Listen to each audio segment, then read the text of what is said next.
Perkenalkan, nama saya Eklesia Bursiburian dengan NPM B1A025106.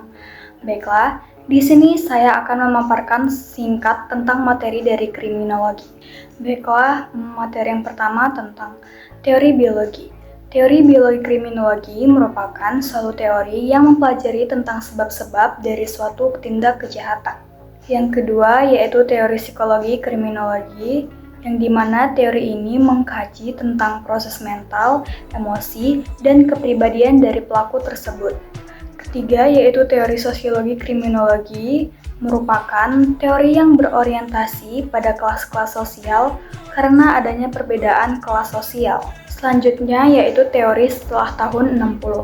Teori pertama yaitu teori labeling dari Howard Becker, yang dimana teori labeling itu merupakan identitas dan perilaku dari suatu individu yang dipengaruhi oleh label yang diberikan masyarakat kepada suatu individu.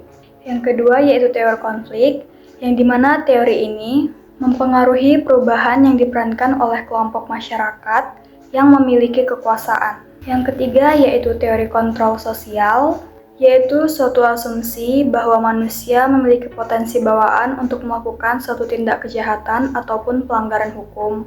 Dan teori ini lebih berfokus pada pertanyaan tentang mengapa orang-orang mematuhi hukum. Selanjutnya yaitu tentang kejahatan korporasi, yang dimana kejahatan korporasi adalah suatu tindak pidana yang dilakukan oleh suatu korporasi atau badan hukum ataupun suatu individu yang bertindak untuk dan atas nama suatu kepentingan perusahaan, serta kejahatan ini sering dikategorikan sebagai kejahatan kerah putih. Selanjutnya yaitu viktimologi, yang dimana viktimologi mempelajari atau berfokus pada korban, baik itu dari karakteristik korban, hubungan antara pelaku dan korban, serta perlindungan dan pemulihan hak korban dalam sistem peradilan pidana.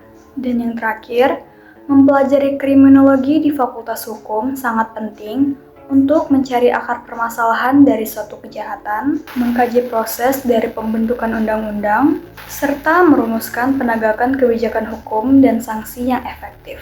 Sekian penjelasan materi dari saya ucapkan terima kasih.